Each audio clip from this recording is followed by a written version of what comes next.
On today's show, Houston Rockets Media Day takeaways. Kevin Durant says he will sign his contract extension. Jabari Smith Jr. expecting to start. Why Reed Sheppard is ready. Don't give a F, and so much more. It's all coming up right here at Locked On Rockets. This is Mission Control, Houston. Ignition sequence start.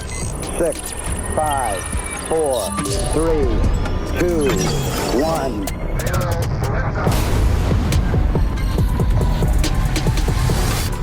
What is up, and welcome to another edition of Locked On Rockets, your daily podcast, home for everything Houston Rockets basketball. As always, I'm your host, Jackson Gatlin, native Houstonian and credentialed media member. I'm also the host of Locked On NBA Fridays. Be sure to follow along wherever you listen to your podcast or on YouTube. Just search Locked On Rockets, where the best way you can help us grow our show is to listen every single day on a podcast platform of your choosing, and then like, comment, subscribe on YouTube. On today's show, we're going to be reacting to and sharing the biggest takeaways from Houston Rockets Media Day. Kevin Durant saying that he will sign his contract extension. Jabari Smith Jr. expecting to start.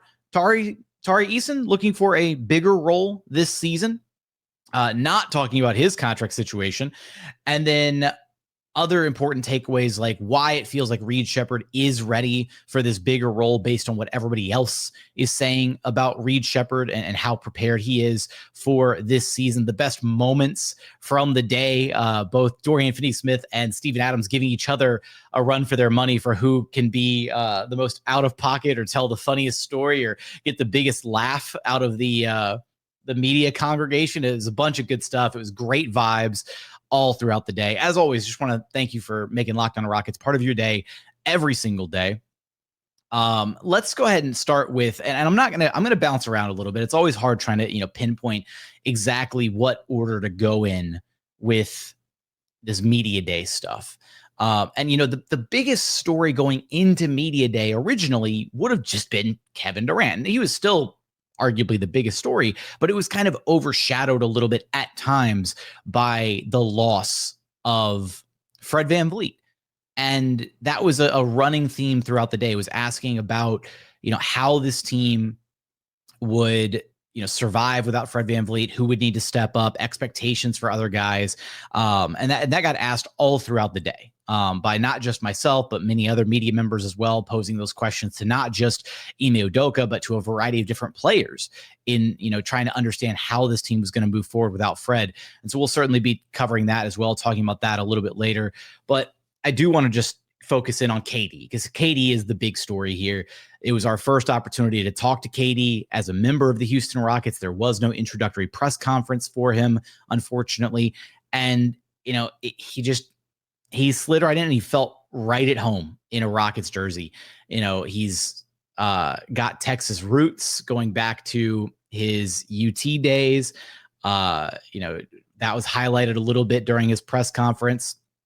And you could just tell that, KD is he's very thoughtful when he's, answering questions, and he gives pretty solid insight into at least his view and his read on things. And like hearing him break down, the skill sets of Alperen, Sengun, and Thompson, and discussing, when I asked him, what the two-man game between he and Sengun would look like this season and how that would grow and evolve, and just hearing him share all of that and really break it down in real time. It was kind of surreal to just be like, wow, that's Kevin Durant sitting there in a Rockets jersey. Like, that's kind of crazy. And there are two main things. One specific to KD, which is the fact that he did, when asked about the contract situation, a very unlike everybody else. When Stone was asked about contract, Stone has his verbatim line. He's like, you can ask. In fact, Brian Windhorst tried to ask Rafael Stone about KD's contract, and he's like, and Rafael hit him with the, you can ask, but I'm not going to answer. We don't talk about contracts. That's his staple. And then later on, Tari Eason said the same thing verbatim, just PR trained to a T when somebody tried to ask Tari about his possible extension, which the deadline is, before the season starts. KD's can go into the season, I believe, if I'm not mistaken. And so KD willingly said, I see myself signing the extension. He was like, I want to be here. He talked about how, he always kind of saw himself, back in Texas playing for a Texas team, and specifically Houston has been like a home to him, how he's always felt so welcome here, from different, friends and family over the years, that kind of thing. And so it's not a guarantee. It's not, I'm signing it's not a shams tweet. It's not, a reported, but KD basically saying, I'm going to sign the contract is pretty solid enough evidence that they're hoping to get it done and that they will get it done. And hopefully it gets done before the season even starts, right? That way it's not even a question dragging into the season, or if they get off to a bumpy start, they're like, oh, well, if they're not great right out of the gate, maybe KD wants to bounce after this year. It feels like this is a situation where KD could see himself retiring as a member of the Houston Rockets. And that was certainly the vibe that I got from his presser and the way that he kind of answered that. One of the other key things that both KD talked about, quite a bit, and various other players mentioned this, right? The new additions, right? Dorian, Finney-Smith, Capela, and it was this idea that, and Josh Okogie as well. It was this idea that playing for a coach like Ime Udoka is desirable, and that he was absolutely a driving force in their individual decisions to come to Houston, to want to play for this Rockets organization. That's an extension of, obviously the Rockets had a lot of success last season. They were the number 2 seed in the West. They had a competitive playoff series against a very good Warriors team. Like, they're an up and coming young talented team, like all these different reasons. But the driving force and the unifying force across all these different guys, the way they talked about it, was Ime Udoka. And we can rewind the tape, go back 2 years ago when the Rockets signed Ime Udoka, when they hired him. And we talked about the fact that hiring a coach with Ime Udoka's pedigree, a championship caliber head coach, a head coach that players absolutely want to play for, was going to pay dividends down the line. And we saw it happen almost immediately with the additions of Fred VanVleet and Dillon Brooks.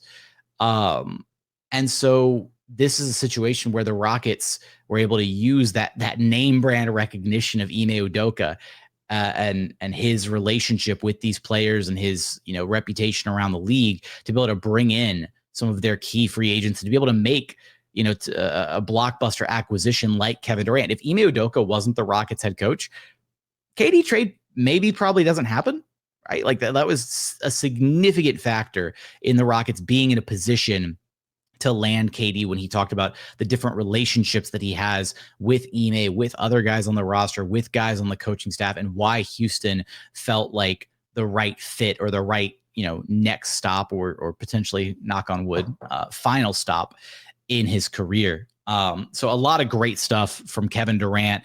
I have all the individual player videos posted on the LOR YouTube channel, so you can check those out if you just want to see somebody individually instead of having to parse through I don't know if the Rockets broke it up individually, but it's also available on the Rockets channel. But help support the show. Watch these videos.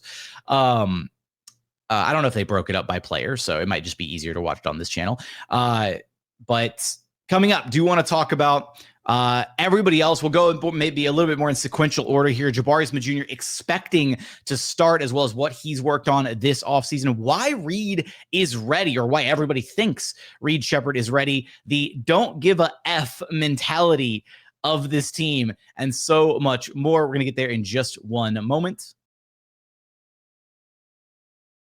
First, today's episode is brought to you by FanDuel. The NFL season is here, and FanDuel has an offer you don't want to miss out on. Right now, new customers can bet just $5 and get $300 in bonus bets if you win. That's right. You pick a bet, put down $5, and if it hits, you'll unlock $300 in bonus bets to use all across the app. FanDuel is great because it gives you so many different ways to play. You can build out parlays, you can try different player props, and you can even follow the live betting lines during games. If you want to keep it super simple, you can just head on over to FanDuel.com right now. Take a look at the odds on favorites to win the Super Bowl this season. The Bills plus 440 leading the way. The Eagles at plus 600. The Packers plus 900. The Lions plus 950. And then in a tie for fifth place, the Ravens and Chiefs both at plus 1,000. So for all those odds and so much more, head on over to FanDuel.com. What are you waiting for? Visit FanDuel.com to download the FanDuel app today and get started. And continuing on here at Locked On Rockets, your daily podcast home for everything Houston Rockets basketball. All right, let's keep rolling along here with the other different media day moments. And let's go with the first interview. Actually, you know what? Before I get to Jabari, I want to highlight one thing. And it was a very small thing of what Ime Udoka had to say. Rafael Stone barely spoke. But when Ime Udoka highlighted a lot, spoke a lot about the expectations for the team and expectations for Reed and Ime, how he expects different guys to fit in, all that kind of stuff. I will say one thing that really stands out that I think maybe slid a little under the radar. We know that Ime Udoka, it was reported that he signed a contract extension with the Houston Rockets this offseason, but it wasn't reported for how many years and for how much. Ime Udoka basically let slip. He was like, for the next 6 years. And we know that originally his original contract was reported at, 4 years, roughly I think it was like $7-8 million a year, give or take. So that being the case, he had 2 more years on the original contract. He gets the contract extension and he says, I'm going to be around for the next 6 years. That means Ime Udoka's contract is going to carry him through 2030. So I thought that was maybe I didn't see many other people highlighting that, but I think it, kind of he said it so quickly and it just kind of was like there and gone. But I clocked it and I was like, oh, okay. So we got confirmation on what that contract was. Well, it wasn't just a little 2-year extension or a 3-year extension. That was another full-blown 4-year deal that the Rockets handed Ime Udoka to stick around for the long term. So a lot of confidence in him and what they're building together here in Houston for sure. All right, let me get to Jabari Smith Jr. here. The little kind of cliff notes from what he had to talk about. He has already learned a ton by working out with KD. They've worked out previously, but now working out alongside him, it's just a completely different. That was the other thing is everybody highlighted KD's just insane work ethic and attention to detail. And one of the reasons why he's so elite at what he does is how much he prepares, how focused he is when he is working out. So it was kind of crazy to hear that from like half the people that were interviewed at Media Day. Expecting a championship this season, says that he wants to spend his entire career in Houston. And how can you not love that, right? You hear that from a player. I don't want to go anywhere else. I want to spend my entire career here. And he talked a lot more about, working on his ball handling and really working on his decision making. And those are 2 areas for Jabari that are absolutely, right at the front of what he did need to work on to be able to unlock a better version of himself, right? To show more of what he's capable of. And he even highlighted that he feels like that's what the coaching staff wants out of him. And the biggest one probably is him saying that he expects to start this season. And I think that there was maybe a legitimate conversation while Fred VanVleet was still healthy about what the dynamic of the starting lineup would look like. And whether you would want to start Fred, Ime, Jabari, KD, and Sengun, or whether there was a legitimate chance of starting Dorian Finney-Smith or Tari Eason. But with no timetable yet for DFS, unfortunately, that was one other big kind of point is we don't have a concrete timetable yet. Things are progressing. It seems like he'll be a participant in training camp, and maybe the Rockets bring him along slowly. But with no DFS likely, or potentially no DFS right at the start, or maybe under some minutes limitations or restrictions to start the season due to the recent surgery that he had. And with Fred VanVleet being out already, it seems like Jabari would be an absolute lock for the starting lineup now. And then that begs the question as to who the 5th starter would be. If it's not going to be DFS, do they lean in and do they do Reed Sheppard as the 5th starter, or do they go with the more proven, approach of giving Tari Eason the starting slot and then just bringing Reed Sheppard and obviously Dorian Finney-Smith along a little bit slower? But this could be an opportunity for a breakout year for Jabari. Again, talked about the fact that the Rockets are going to need some additional scoring pop at times, and Jabari is absolutely poised to be able to take a significant step forward as a scorer. Thompson can grow a little bit and will have the reps to do so, but he was already a significant impact player and a significant part of the scoring output for the Rockets last season, averaging 16 a game as a starter. And so there's not a ton of was it 15 a game? It was 15 or 16 a game as a starter. So it's like Ime can add a little more pop there, but it's not going to be a ton. Jabari scoring is the one where you could see him really jumping up, to, potentially a 16, 17, 18 point per game kind of guy, whether it's off the bench or as a starter, depending on what his offense actually looks like this season. So that's exciting stuff from him. Let me go kind of down the list in order here is probably the best way for me to approach this. So Jabari, DFS was incredible. DFS was just so candid and a little out of pocket at times. And Rockets PR was getting a headache at all the F-bombs that were getting dropped, which was hilarious, because players get fined, and that's the whole thing is like, don't do that. And so between DFS and Adams, and they were just letting it fly today. It was hilarious. I will say DFS just felt right at home, from Texas or not. I apologize. I don't know off the top of my head, not from Texas, but, spent so many years with the Dallas Mavericks that, he considers Texas home. And even already threw some shade a little bit by saying, people tell me I'm going to love Houston more than Dallas. And like everybody in the media section was just like, yep, yes, you will. Yes. But when I had the chance to ask him about Ime Thompson, he basically went into this explanation of what Ime is capable of as a defender and, highlighting all his strengths on that end, but then also got into, the offensive side. And I won't drop the F-bomb on the show, but he basically alluded to, Ime Thompson just needs to figure it out and just don't give a F and shoot the hell out of the ball.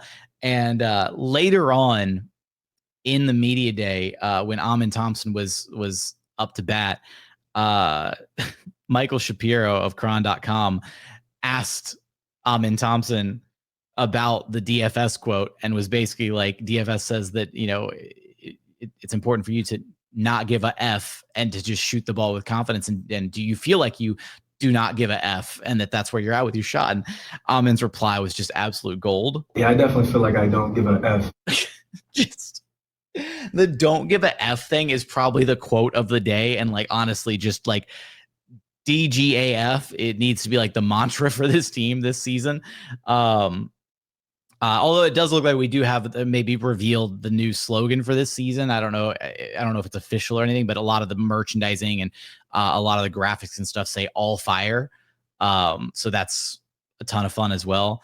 I will say there's still other good stuff to get to here, but I will say just Steven Adams is always such a delight to interview. Like literally he walks in and Daniel Lerner of the Houston Chronicle asked him, "Hey, Steven, how are you?" And his response was above ground.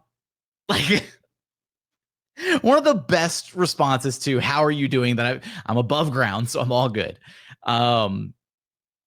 Steven's responses were great. He went on like the wildest anecdote about like the fishing trip with Kevin Durant that they posted about on their Instagram stories and how KD caught like a yellowtail or something, and how Steve-O's like making a big deal about it. Like they just won a championship and Kevin's just like, that's cool.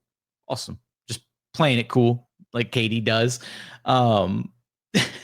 Just he was harping on like fishing ponds in the States and all this stuff. Steve-O is he's such an absolute delight of a human being. And every year there's a chance like he walks away as like an instant contender for best media day interview. Although I will say, I think Dorian Finney-Smith gave him a run for his money this year as far as number of laughs generated from his media day availability. Coming up, do you want to talk about the other names, other important guys, Ime Thompson, Alperen Sengun, what we heard from them, Clint Capela, the boy wonder, returning in Rockets red. So many other great moments to get to from Media Day. We're going to get there in just one moment.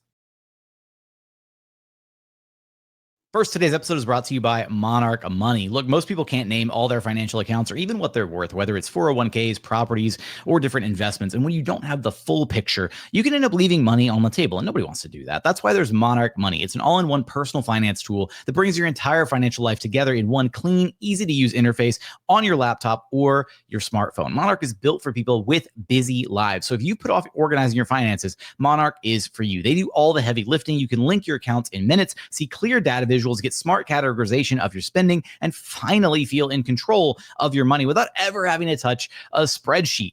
Look, using Monarch has been great because for me, like, I don't know about you, and I'm sure it happens, but being able to categorize and see like the like monthly charges that I've been getting for different like subscription services is great, because there's no worse feeling than when you're just going through your month. You maybe check your card statement or your bank statement, whatever, and then you see a charge for a certain, $10, $15, $25, $30 for something that you're not even using anymore. And you're like, oh, God, I need to cancel that. You tell yourself you'll do it, and then you don't do it. And then say next month, rinse, wash, repeat, same thing. You're like, oh, same thing again. That's just money down the drain. Doesn't happen anymore with Monarch Money. Don't let financial opportunity slip through the cracks. Use code LOCKEDONNBA at monarchmoney.com in your browser for half off your first year. That's 50% off your first year at monarchmoney.com with code LOCKEDONNBA. And final segment here at Locked On Rockets, your daily podcast, home for everything Houston Rockets basketball. All right. Let's go through our final notes here. And I will say the Amin interview was pretty quick. And I saw a lot of people complaining about that online, that Amin's interview happened so quickly. You can't help it. Amin sometimes he's so short with his answers that it's just, if you went back and counted the number of questions that we actually asked Amin, it's probably on par with the number of questions that we asked, Alp or KD as well. Like, it's just, sometimes he just gives such a short answer that sometimes the question is longer than his actual answer is. And then there's other ones where he does go on a little bit longer, but that's why his was on the shorter end of things. It's not that we didn't have things to ask him. But he was, obviously he had his funny moment with the whole don't give a F thing, talking about, his preparation for this season, sliding back into being more of a primary ball handler kind of role. I think that ultimately, one of the other bigger, kind of more notable interviews of the day was Tari Eason, who a lot of people clocked as being disgruntled during his availability, especially because, very early on in his availability, in fact, probably the first question was talking about his contract situation. And then a little later, I had the chance to ask him about kind of, what his expectations are for himself offensively this season, if he wants a bigger role this year. And he said, yes, I do want a bigger role. And now a lot of people have interpreted this as like Tari being upset at his current role, or frustrated with where he's at right now, in either in the pecking order, in the rotation, what have you. And, some people even started comparing it to like, oh my God, another Cam Whitmore situation. I think it's very far from that. I just think that Tari is a guy who's had, he's got the utmost confidence in himself, and he probably feels like he's a starting caliber player, and he absolutely is. That's the thing, is like Tari could start for probably like half the teams in the NBA. The problem becomes, when you've got enough starting caliber guys, like, what do you do? Where do you make that concession? And, Fred was going to start, Alp was going to start, Amin was going to start, KD was going to start. That was only one more starting spot. And whether it was Jabari, Tari, or DFS that was going to claim it, like, whoever didn't get that starting spot couldn't be, a sour apple because of it. And so I do think that it might be a little bit of a blessing in disguise, the Fred injury, in the sense that, like, if it does lead to Tari Eason starting, then maybe that's his opportunity to carve out a bigger role for himself, to showcase his talents a little bit more, and to cement his position here in Houston for the long term.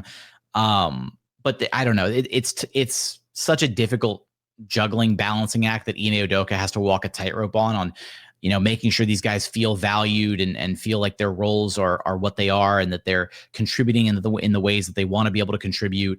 But for what it's worth, Tari was not disgruntled. Like, he was goofing off, having a good time all throughout the rest of media day. He was dancing, he was singing. He joked about being the sixth temptation at one point during his media day interview. And even after the fact, after we wrapped up media day, I was doing a stand-up shot with Jason Bristol and Zach Tawatari from KHOU, and Tari Eason crashed our little live shot. And gave us a little like behind the camera. So he was being his usual goofy Tari self, outside of his little, 5-6 minutes at the podium. So I would not read too much into it. I think that Tari, and from what I, heard kind of a few weeks back when I was kind of trying to pry a little bit about the contract situation, is that the relationship is great. There's no issues on either side. And that they're, optimistic at getting a deal done, essentially. So I wouldn't sweat the Tari situation, honestly. It was great to hear from so many of the different guys on this team. Again, hearing from team captain Jayshawn Tate, talking about, expectations for this year and different guys stepping up and kind of filling the void left by, Dillon Brooks being traded and Fred VanVleet, going down due to injury, different guys having to step up as leaders on the team, but kind of, him highlighting that everybody's capable of filling that void a little bit and that voice, or, using their voice on this team. Jeff Green was tired of being called old. Just shout out to the podfather, Ben Dubose, who was right next to me and started a question off by basically saying, Jeff, you've been on the league for almost 20 years. And Jeff hit him with the damn. He's all right, man, keep going. And then a little bit later on, somebody else basically insinuated that Jeff was old too. And he gave such a look. He was like, come on. At the very end of Jeff's interview, he hit us with the whole walk-off. He was asked if he would ever want to coach, and he hit the hell no, and literally set the mic down and walked away. Some great stuff out of him. And look, Alperen and Sengun, though, kind of bringing up the rear of Media Day, Alp and Reed Sheppard. It was great hearing from Alperen Sengun, hearing about his experience with Eurobasket, hearing about what he's worked on this offseason, the finishing issues that he had, him highlighting that once again, his excitement for playing alongside KD and how they will be able to complement each other. I specifically, I wanted to ask, and I did get the chance to ask both KD and Sengun about their two-man game in particular. And when KD spoke about Sengun, right, he highlighted that, he's played with so many different bigs in his career that are capable of, that are great role players that are good at, one or two specific things, rolling or, operating out of the short roll or picking and popping, different little things like that. But, he highlighted that Sengun is capable of doing all of those things, right? It's no secret that Sengun is the most talented big man that KD has ever played with. And that's really exciting to think about for both of them, right? How much easier they'll be able to make each other's lives. And that's exactly what Alperen and Sengun talked about, is the fact that, Kevin, doesn't usually get that many easy shots, and he's hoping that he can be a way for Kevin to get some easier shots by taking some of that pressure off of him, taking some of that attention off of him, playing, through him screening for, he said at one point, him screening for me screening for him, different things like that. And so watching that two-man game between those two guys develop throughout the season is going to be something really, really, really special.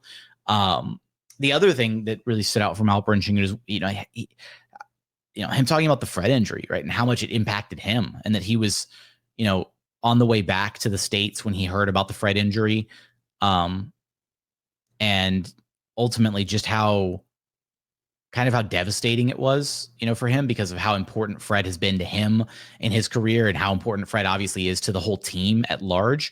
And so, hearing him talk about the importance of Fred, and then also highlighting that Fred is, a warrior, and that he's working hard to rehab. And that was something that Ime highlighted as well, that Fred literally, jumped straight back in, and Ime's been through a couple ACL surgeries. So they're diving straight back in.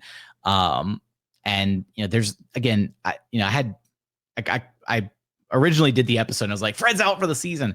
But the reality is nobody's called it a season ending injury yet. The expectation is that Fred's probably going to miss a lot of the season, if not all of it, but there's still a very significant chance that Fred is able to make a comeback and potentially be here for the playoffs. And Alp kind of hinted at that a little bit, that, if everything goes well with Fred's rehab, that there's a very distinct possibility that Fred could be a part of a potential playoff push for this Houston Rockets team somewhere down the line. And I think that is a really exciting possibility. And, when you factor in that Fred was all drugged up, coming straight out of his surgery, and he was laying there on the bed going, we're going to get that Houston ring. That was some bury me in the H vibes out of Fred VanVleet. So some great stuff there. And hopefully we get to see Fred, with his leadership and his importance to this team, back on the court at some point this season. And two more guys that I wanted to get to. I completely glossed over Clint Capela.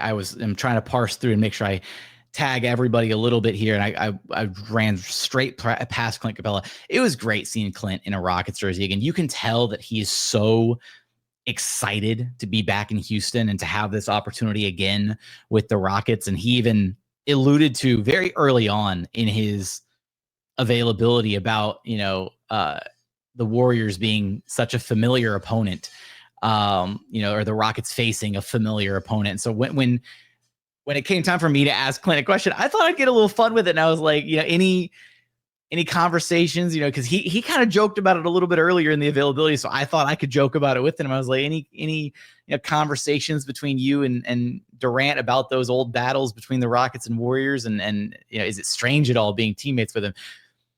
I gave Clint PTSD, bro. Like he was shell shocked. Like he was like, he thought about it for a minute. He's like, it is strange. And then he kept like, he was trying to talk about it. Like there's some trauma there. And I felt so bad after asking that. And oh man, his reaction was absolute gold, but crap. I was like, I did not mean to like make Clint like relive all those past emotions. He literally was like the Chihuahua PTSD Rockets meme of just like thinking back to the battles against the KD era Warriors. But no, Clint, and this is perfect because it actually, I messed it up, but I guess I messed it up perfectly because one of the things that Clint said that stood out so strongly, and other people also remarked on Reed's progress and how hard he's worked this offseason, but specifically Ime did as well. But Clint talked about working out with Reed this offseason and how like the first time he saw Reed, he hit like 10 shots in a row. And he was like, holy crap, like this kid is so good. Like he has to play. And, running with him and doing, anything he could to help him, working with him, as a pick and roll partner, as a lob threat. I can't get to the lob threat soundbite. It's way on the other end of the soundboard. But it was great to hear Clint really talking about how impressed he was with Reed.